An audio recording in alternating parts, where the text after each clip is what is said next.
So of course the RX is one of the OG luxury crossover vehicles. This is in the 5th generation of RX vehicles. The last one we drove was in 2020 when we drove the L variant. This one is the 350F Sport, so we'll get more into that in just a second. But the RX has been a staple for so long, and they've made minor tweaks to the exterior and interior over the years, but Lexus claims this is the most advanced RX ever. So let's jump into it and start figuring that out.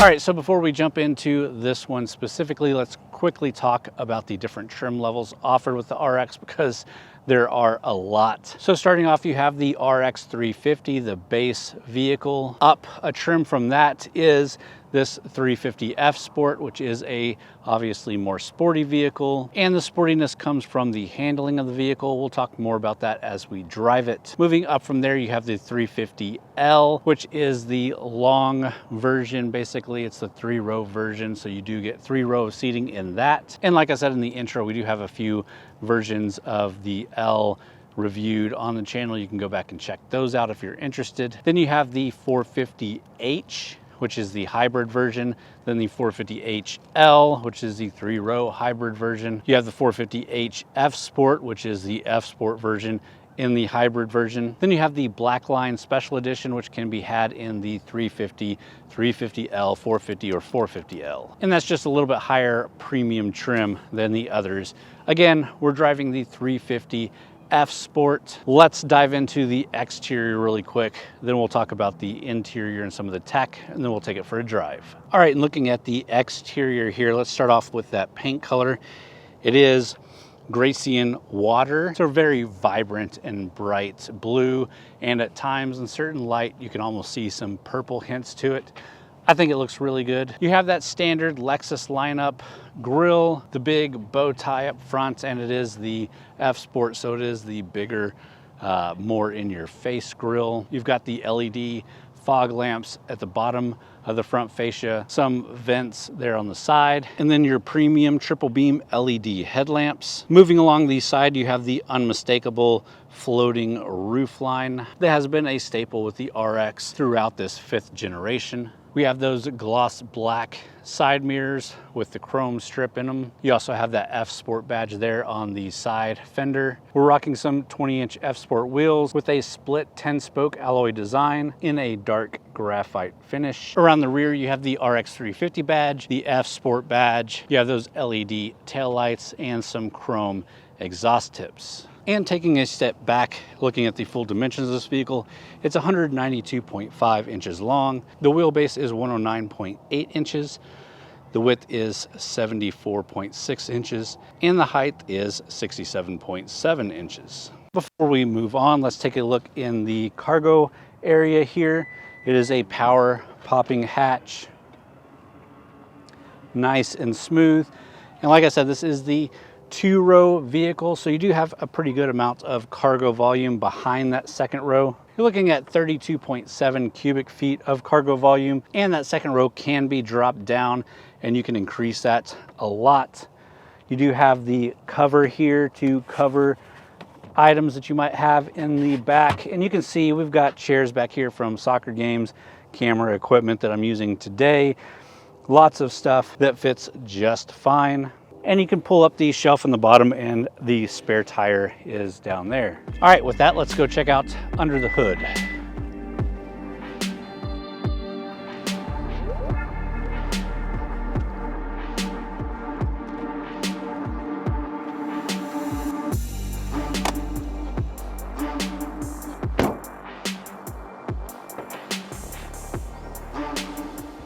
All right, so there are 2 basic engine options that you have in here, and that is the gas or the hybrid engine. No matter which 350 that you get, you always get this 3.5 liter V6 engine. The 450H is actually the 3.5 liter engine, also just so matched up with a electric engine.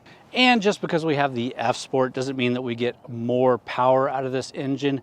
All of the 350s get 295 horsepower, 268 foot-pounds of torque, and it's matched up to an 8-speed automatic electronically controlled transmission with paddle shifters inside. The hybrid setup, on the other hand, combined has 308 horsepower. All right, well, let's close it up and jump inside.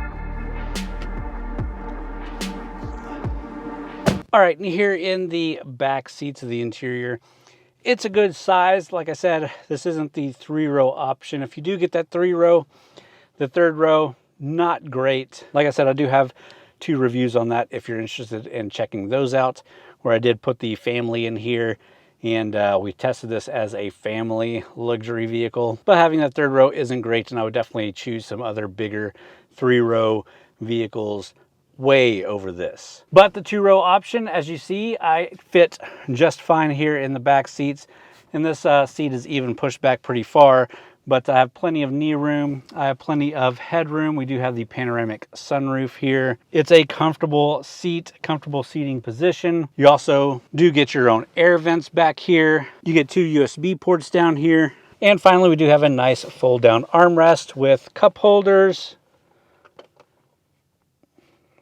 But enough with these back seats. Let's go ahead and jump into the front seats where all the goodies are and start talking about that. Then we'll take it for a drive.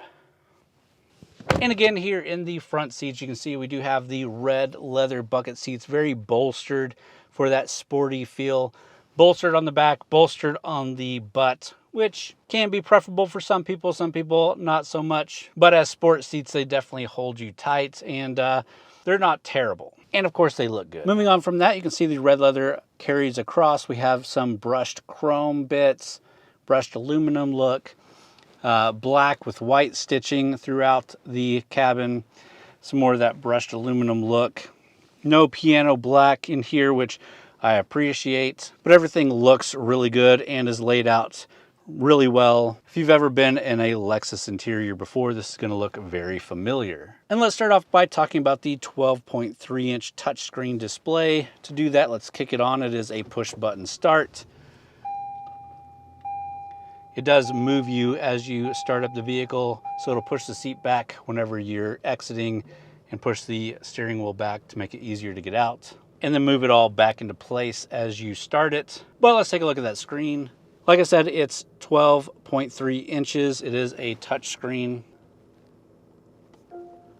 but it's also navigable by the touchpad down here. Now, a lot of this is actually changing with some of the newest Lexus vehicles, starting off with the UX. So it'll be nice to see when they finally get the newest infotainment system here in the RX. But while you do get a decent infotainment system, you also do get Apple CarPlay and Android Auto integrations, as well as Alexa integrations. Moving along from that is the obligatory analog clock. And then you have the Mark Levinson sound system down here. Now, this is the optional 15 speaker, 835 watt Mark Levinson system. And it sounds phenomenal. Below the audio controls is your AC and heat controls. Down below that, you have 2 USB ports. They're USB type A, and they're charging only back here. You also have a wireless charging pad back here, so you can throw your phone back there and it will start wirelessly charging. Next is your heated and cooled seats, and these are heated and cooled, which is great. Then your electronic parking brake and your brake hold. Then your traditional gear shifter here, which, putting it into reverse, gives you a 360 camera, which is a good camera. You get the guidelines as well. Next again is that touchpad that interfaces with the audio controls. And then your drive mode control, which we'll mess with more as we drive the vehicle. Moving on to the steering wheel, this is the F Sport steering wheel, so it's nice and chunky, leather wrapped, red stitching. You got all your basic controls that you need here to interface with the infotainment system and the digital display back here, plus all your cruise control settings back down here. This does have the LFA inspired gauge cluster that can be toggled around as you change driving modes. It does change what it looks like. We also do have a head-up display, which is nice and clear as you drive it, even though it's not quite as clear here on the camera. Gives you a lot of good information, including your speed, your RPMs, and navigation settings. And I'm sure there's more that we could play with here in the interior, but let's go ahead and get the camera mounted up. Let's get it out on the road and talk about how it drives. All right, guys, so let's get this thing out on the road. First, put it into gear. And like I said, these sport seats are pretty comfortable. It depends on how you like your seats. I don't mind bolstering seats unless I have like back pain or other issues that are interfering with that, but that's beside the point. It is a comfortable seating position. Steering wheel is placed well. The pedals are placed well. You do have the aluminum pedals. This, of course, is the F Sport. So let's go ahead and put it into sport mode, put it into Sport Plus. So we do have the dial. We've got Sport, Sport Plus, Eco, and Normal. We've got it into Sport Plus right now on kind of a back road here, and we'll just see how it handles some of these sweeping turns. So as you turn, it stays pretty flat for an SUV. The brakes in here are pretty good, so we can come up onto this turn pretty quickly.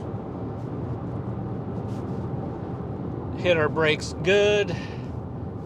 Nice, smooth slow down, turn in, stays pretty flat. Power out, no problem. Back on the brakes, kind of hard, turn in, power out. It is very sporty, it's very responsive, and just really sporty feeling, which I appreciate from this thing. You don't want to have an F Sport and have it not any more sporty than your regular vehicle. So it's not the engine that's making it more sporty necessarily. It's still that same engine that you would get in all the other trims, but you do get F Sport suspension in here. You get that sport mode dial and all of that. And all of that contributes to a much more sporty feeling vehicle. This one with all-wheel drive is rated at 19 miles per gallon city, 26 miles per gallon highway, which is decent. Throughout my time with the vehicle, we've been averaging just over 18 miles to the gallon, but I'm not doing a lot of highway driving, so take that for what you will. We can also bring it back down into eco mode. It quietens down a little bit. It's a little bit looser. Your throttle response is deadened a little bit, but it's still a pleasant vehicle to drive. Let's get up on the highway here. Let's put it back into Sport Plus and see how this highway goes. We're at about 13 miles to the hour. Push it.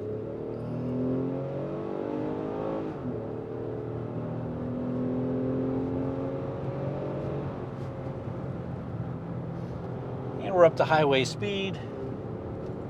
So you can definitely get up on the highway just fine. If you need to pass somebody, just fine. 0 to 60 is rated at 7.9 seconds, so it's not super quick, but respectable. You do get the Lexus Safety Sense 2.0 in here, which has a ton of safety features. And that Lexus Safety Sense Plus 2.0 system includes a pre-collision system with pedestrian detection, lane tracking assist, lane departure alert with steering assist, a road sign assist, all-speed dynamic radar cruise control, and intelligent high beams. And again, I really have no complaints with the driving dynamics of the vehicle, the comfort of the vehicle. The tech in the vehicle is still a little bit outdated, but decent enough.